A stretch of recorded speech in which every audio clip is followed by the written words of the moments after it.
Vale,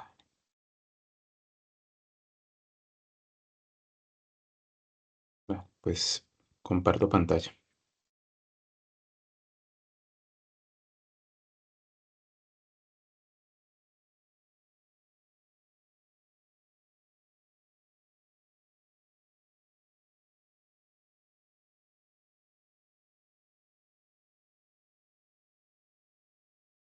Vale, ¿ven la pantalla? ¿Sí? ¿Se Sí, ve? ven bien.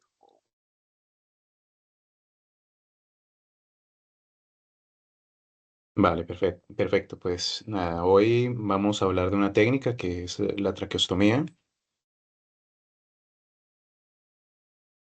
Vale, aquí tienen las indicaciones, habrán unas indicaciones que serán de emergencia en el caso de pacientes que tengan obstrucción de la vía aérea y que para poder ventilarles, pues necesitaremos hacer la traqueostomía.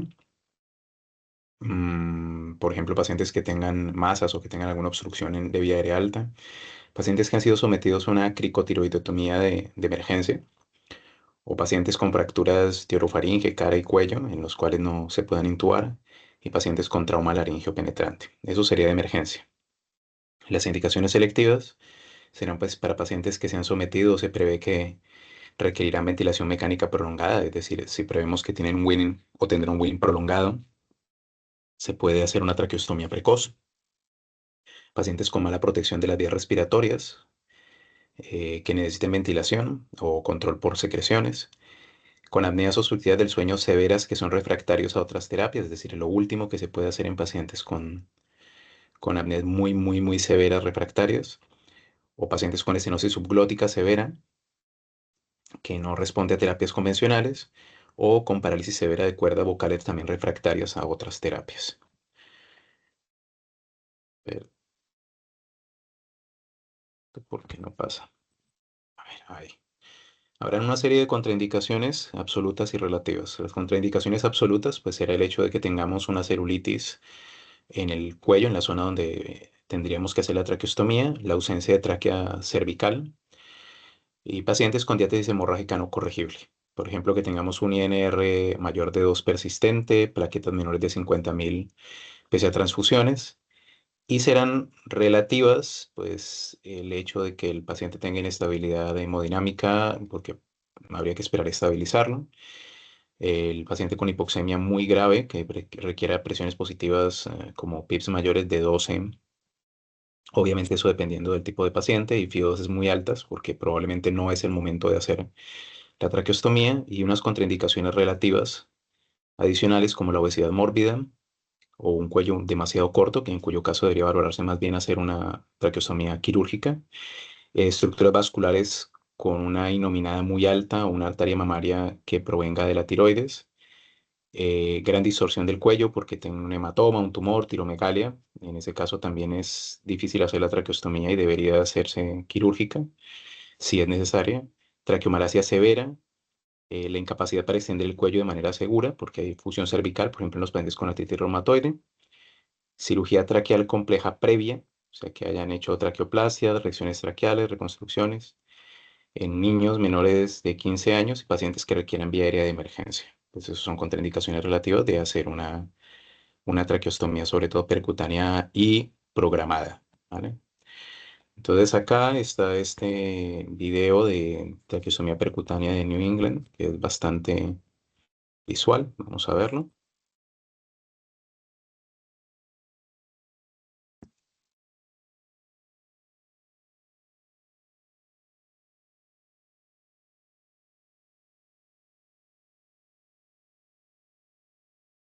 Si podemos verlo. Aquí está, ¿vale? Entonces, lo primero es la zona en la cual vamos a hacer la incisión. Aquí es importante, pues, identificar los anillos traqueales. Si se dan cuenta, ahí se alcanza a insinuar que están haciendo una incisión que es longitudinal, o sea, es por línea media, y cómo van disecando con pinzas. En el caso nuestro en particular, utilizamos una técnica muy parecida a la Seldinger, y lo que hacemos inicialmente es identificar los espacios traqueales. O sea, lo primero que habría que hacer es identificar el cartílago tiroideo, y luego hay que ir por línea media hacia abajo, identificar a los primeros dos anillos traqueales y luego por debajo de esto entrar a hacer la punción, ¿vale? Importante en el caso nuestro, que somos neumólogos y que tenemos broncoscopio en la UCI, es que se haga todo el procedimiento vigilando la vía aérea de manera que pueda ver quién va a hacer la incisión, pues la vía aérea en tiempo real mientras se va pinchando por seguridad, ¿vale?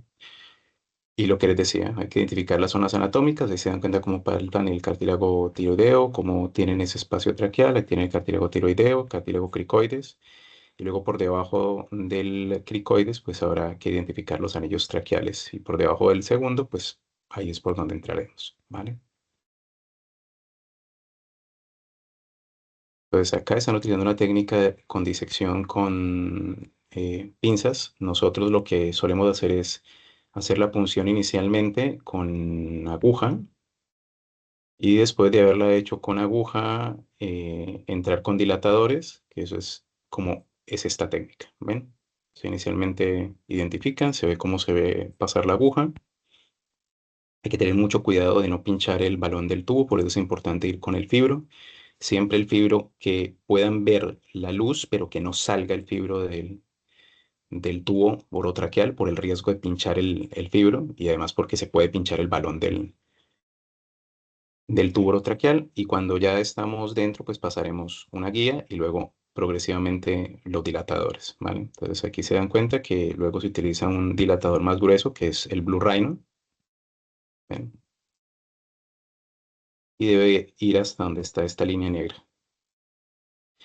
La modificación que hemos hecho en la UVIR después de la experiencia que tuvo David Sánchez, el cirujano torácico en Canadá, es que la incisión preferimos hacerla longitudinal, una incisión de más o menos 1 centímetro y no transversal, y con eso se minimiza el sangrado a nivel de la piel y de tejidos blandos, ¿vale? Cuando ya se ha conseguido entrar en la cánula o bueno, cuando ya se ha conseguido posicionar la traqueostomía, pues lo que se hace es verificar con el fibro por arriba y por abajo que todo es correcto y en ese momento ya se deja ventilar al paciente.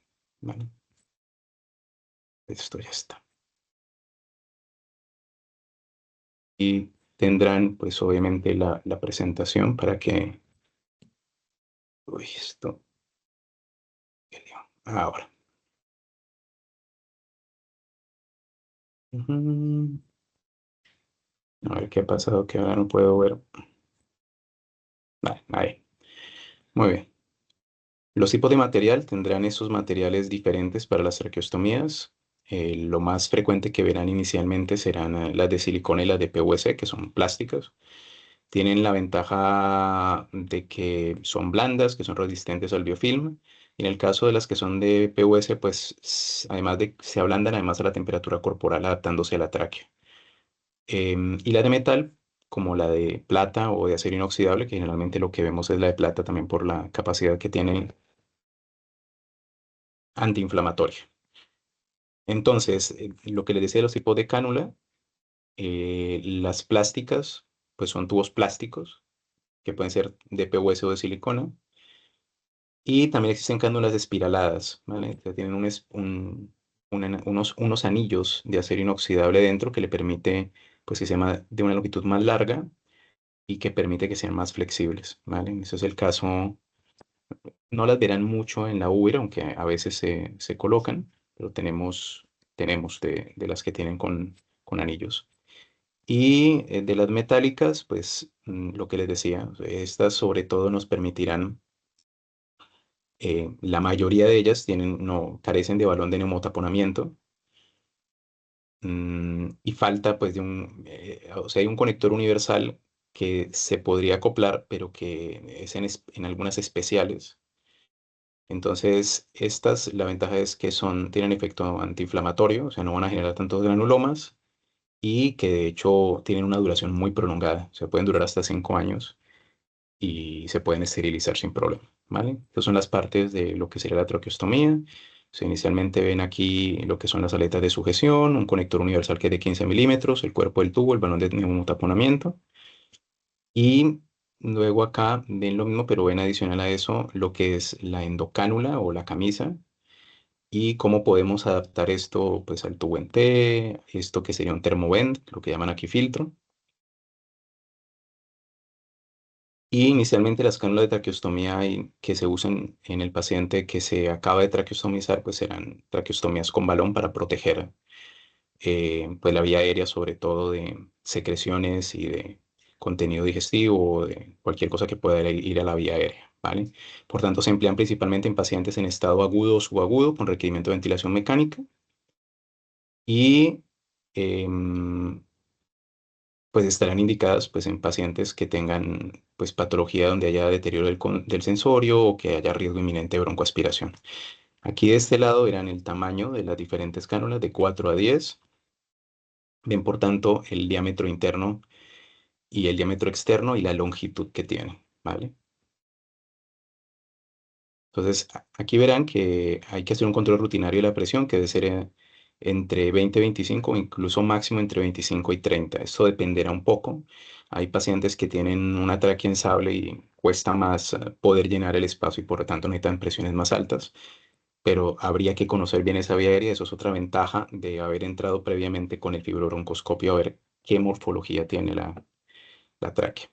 Luego tenemos otras cánulas con balón que llaman no convencionales, como esta, que es una tipo Portex, y esta de balón pegado al cuerpo, que es la Vivona. Entonces, la Vivona, la ventaja que tiene es que este material que tiene aquí, que es un polivinilo, que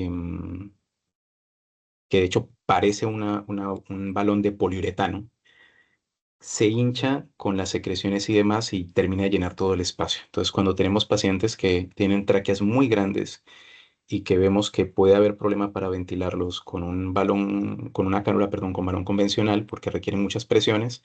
En ocasiones con la Vivona lo que hacemos es eso, que se llena todo de la luz por esas características especiales del material del balón y no hacemos tanto daño en las paredes o en la mucosa de la tráquea. ¿Vale? De esa manera protegen, perdón, de en la vía aérea la lesión isquémica. Y lo que le decía de las cánulas anilladas, ¿vale? Esta es una tracoe. ¿De acuerdo? Y habrán visto con mayor probabilidad en la UIR esto que son las RASH.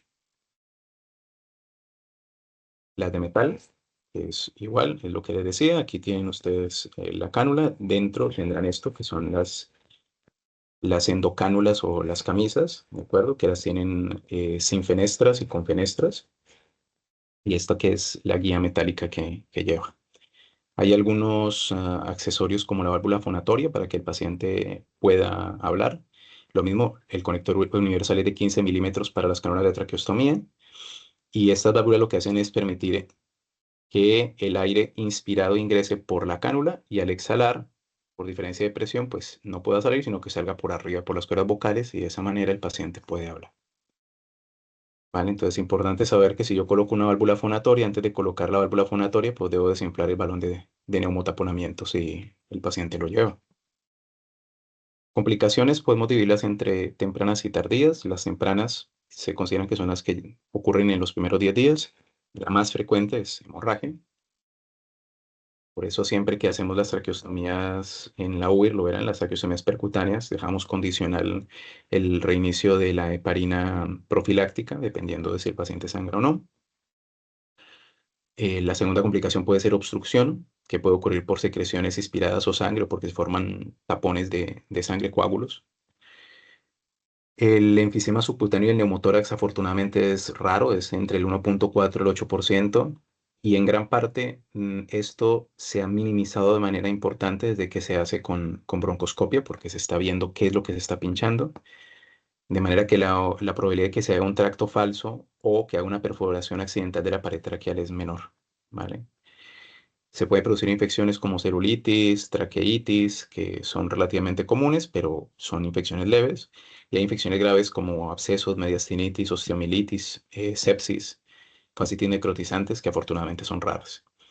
También puede ocurrir el desplazamiento accidental de la cánula, que ocurre afortunadamente en menos del 15% de los casos. Y esto puede ocurrir sobre todo cuando se dan giros de la cabeza del paciente, cuando se transporta el paciente a hacer alguna prueba, por ejemplo un TAC. Alguna vez ocurrió en un paciente obeso, muy obeso, con un cuello corto, que se puso más bien una cánula corta, que con un traslado, pues se salió la cánula y creó una falsa luz, ¿vale? Entonces, en ese caso es fundamental tener un buen manejo del fibro y asegurarse de dónde está la cánula para tratar de reubicarla. Y las complicaciones tardías son las que son más allá de 10 días, donde se puede dar estenosis traqueal y del estómago, ¿vale? Traqueomalacia, que la traqueomalacia, pues verán en el fibro, pues que hay un desarrollo de debilidad focal en el sitio donde ha estado el balón. Se puede producir una fístula traqueoarterial, que esto es muy malo porque se produce una hemorragia masiva y eso lo que lo produce es que el tubo traqueal toca la arteria inominada y pues, se puede romper. Y la tasa de supervivencia de eso es malísimo, es apenas del 14%. Se puede producir aspiración y neumonía nosocomial, obstrucción que puede ocurrir por cuerpos extraños, una fístula traqueoesofágica que es raro, menos del 5% de los pacientes que hacen complicaciones tardías, y es por presión excesiva de la pared traqueal por el manguito. Y que hay un desplazamiento accidental de la cánula, o que el paciente se decanule, que haya reducción de la fonación, disfagia y poca cosa más. ¿Vale? Entonces, el destete. Hay que ir por una serie de fases, verán que hay diferentes protocolos, pero prácticamente se pueden seguir estos 11 pasos que hay acá. Hay que evaluar la situación global del paciente, sobre todo mirar cómo estaba el paciente previamente a todo esto, evaluar la viabilidad de ventilación espontánea. Hay que elegir qué modo de ventilación vamos a utilizar, si vamos a utilizar presión soporte o vamos a utilizar CPAP, valorar la integridad de la tráquea y luego empezaríamos a hacer los cambios de cánula. ¿Vale? Iríamos de la cánula no fenestrada a una cánula con fenestra y balón, luego seguimos mirando qué tal tolera el cierre, luego posteriormente iríamos a un cierre progresivo de la cánula, no estará cerrada a las 24 horas, generalmente se deja abierta en la noche y cuando se ve que la tolerancia del paciente es buena, perdón, valoraremos la deglución y luego lo que se ve, puede hacer es sencillamente, si se ve que la progresión es buena, o cambiar una cánula de plata o incluso a veces se pasa de canular el paciente. Esto mismo lo resume ese algoritmo, de manera que lo que hay que tener en cuenta es el paciente hasta qué punto puede hacer el control de secreciones para pensar en pasar de un balón hinchado a balón deshinchado o a cánula de plata y finalmente si el paciente deglute o tiene alteraciones de la deglución o no para pensar en decanular. ¿Vale? Aquí verán, son diferentes algoritmos, pero en todos más o menos es el mismo esquema. ¿Vale? Y respecto al tipo de cánulas, de lo que los he mencionado, pues aquí verán de una manera muy visual lo mismo que hemos dicho antes, las cánulas con balón cuáles son las que son con fenestra y cuáles son las cánulas sin balón, ¿vale? Y en qué casos está indicado y cómo hay que ponerlos. Entonces ahí podrán revisar también las veces que quieran la presentación con los videos y ya está. Muy bien. Preguntas o dudas que tengan. A ver, aquí alguien ha escrito creo que algo en el chat. Perdón un segundo. Ah, no. Vale, perfecto. Preguntas o dudas que tengan.